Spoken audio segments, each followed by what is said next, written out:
Raw TV thing? Yeah. Good. Okay, welcome to Bios3 Yo, welcome. Raw. What's up, everybody? Raw. Welcome. You see, that is the smart person saying as opposed to a retard like me. Like, welcome to... I did say welcome. Yeah. Okay, all right. Welcome, everybody. Welcome.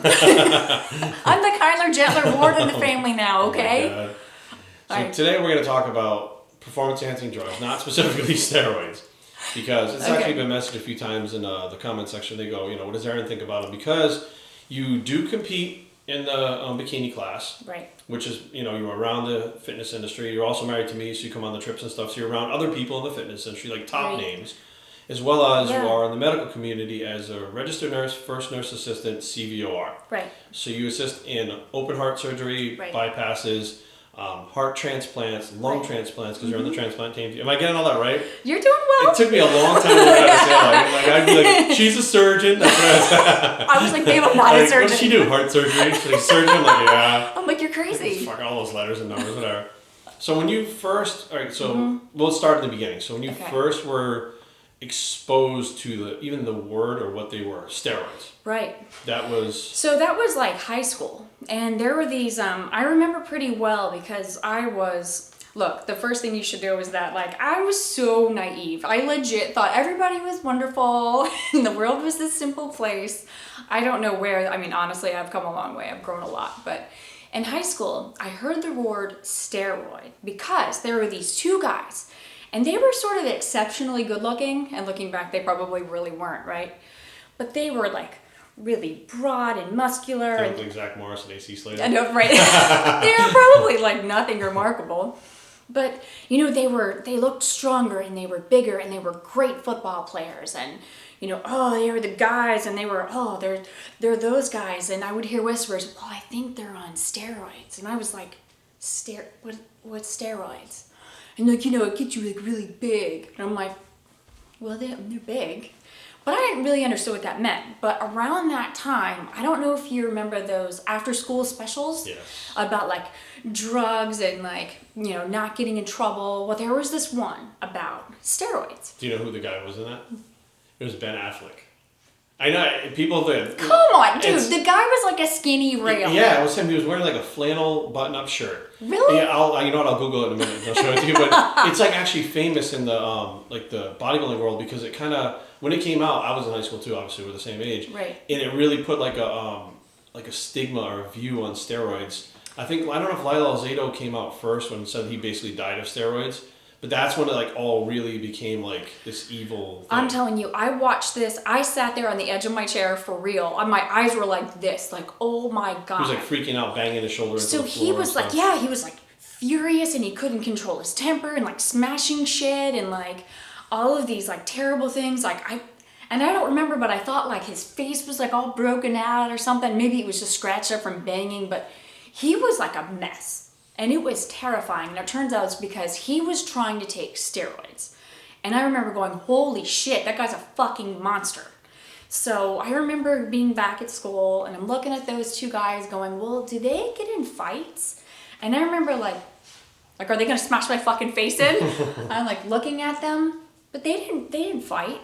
They were good football players. I'm are their faces all broken out? So you're looking for those stereotypical signs because a lot, Yeah, guys, I don't know. There are guys that are on steroids. They don't get hair loss. They don't get acne. They don't freak out. None of them. But no, they look totally fine. That's 1992 or 3 or something like that. So fast forward to 2007, we start training. Right. And you hadn't even, you'd been training in the gym, but you weren't thinking about bikini or anything like that. No. I didn't understand any of that specific subculture about competing. I honestly was, except for looking at the cover of Muscle and Fitness and going, holy shit, that's about all I knew. So you never dated anybody that took them or anything like that? Mm-mm. So we start training, I start training you. Right. And eventually you wind up asking me just flat out, hey, do you take steroids? Well, you've always been pretty open about stuff, but there were a few things that you would say sort of in passing that would make me go.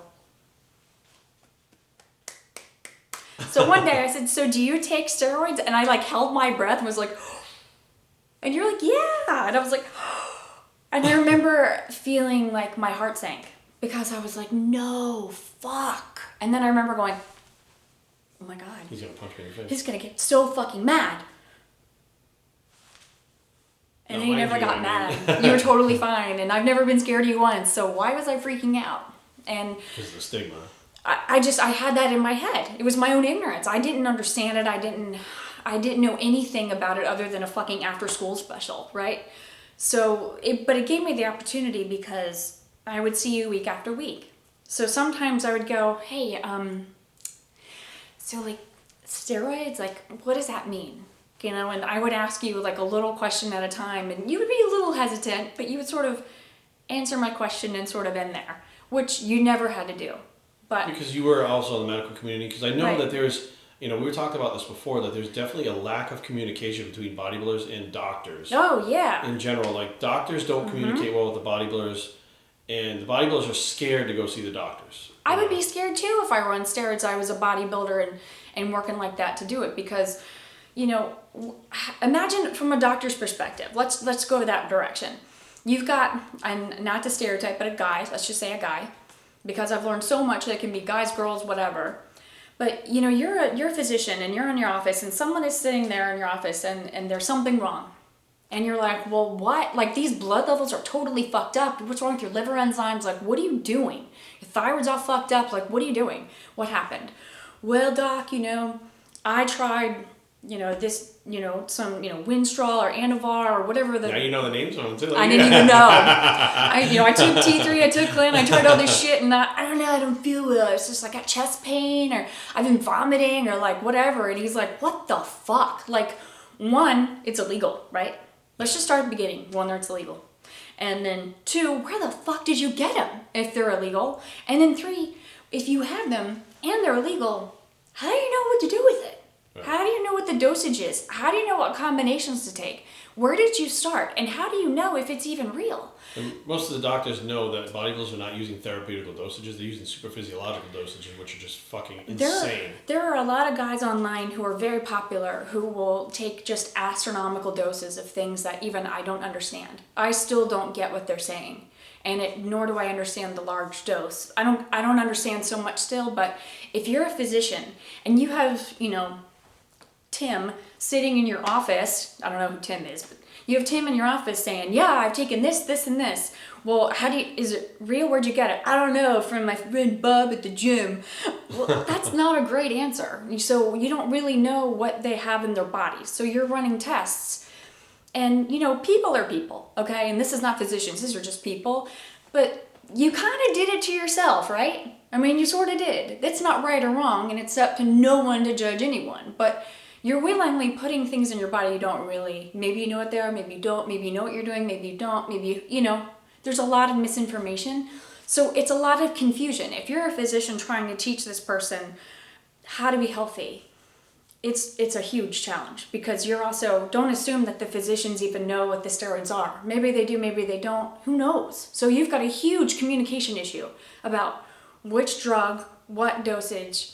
How did you already have something that was wrong with you? How did that affect you? Well, when the doctors finally see these people, they're already in trouble. They're seeing something negative hurting the person. So they're not seeing therapeutical good things. All they see is the bad aspects. So they're like, what the fuck? These things are bad. Right. So then they are overwhelmed with, they have to try to figure out all of these missing puzzle pieces. Now, of course, if let's say you're, Tim the bodybuilder, and you were thinking you were doing all of the right things for what you wanted to do, and you're like, I'm hurting, I'm going to the doctor, because that's what we've learned, right? You're sick, you don't feel well, you go to the doctor.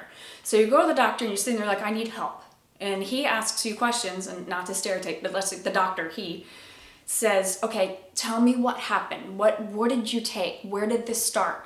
And you're maybe like, shit, it's illegal. I don't want to get in trouble, number one. But you're in trouble and you're sick. So you keep having to say, okay, like, look, here, all my cards on the table, doc. This is what I've been taking and this is how I feel. That is very vulnerable. You're already doing something that we know is illegal, but you're already sick too, which already makes you feel really scared. So now you're scared in two different ways. And you're trying to communicate with someone who already has a communication barrier just by the nature of the business. So you've got two major communication issues. You've got someone who's very scared and someone who's very frustrated. But they need each other because they have to figure this out. Right. So it's hard. It is hard. And neither one is right, neither one is wrong. It's a very tough position to work with. So when you fast forward to watching me go through these competitions that I was doing, because you actually were probably training with me, we weren't dating or anything yet, you were training with me when I was actually on some pretty the highest dosage. I was using the stuff like the DNP and stuff like that. I mean, that are just, insane. And you see me using them and coming out okay after them and stuff like that. Right. You start to go, wow, this is really not as dangerous as I thought it was.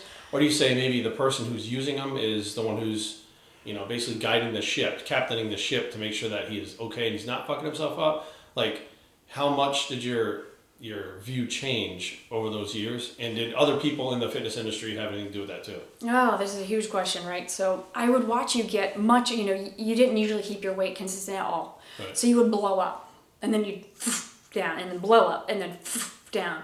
But I would watch your food change. I'd see you all the time. So I could tell like what you were eating was changing too. Like you would have to do your cardio. I could see the elements. It's not like, honestly, I would forget about the steroids because I didn't see steroids. I saw you. Right. And, all of my fears and lack of knowledge, my complete ignorance, right? I was going by what I saw. And what I saw was you were totally fine. Matter of fact, you were not violent. You couldn't have been violent. You didn't have the energy to be violent. You were exhausted. Especially closer to the show, you were so tired. I'm like, I could have picked you up, not really, but like pushed you, like, yeah, come on, buddy, and you're not gonna fight me. There was nothing, but you're not an aggressive person. Like you're not angry. You're just not. You're not angry. And I'm not saying they're like. Don't listen to her. I'm aggressive and angry all the time. Right. But you were never angry, you were never aggressive, and you were always completely honest with everything. So I knew that if I asked you a question and I said, are you gonna avoid rage out? You would probably just laugh and go, oh yeah. No.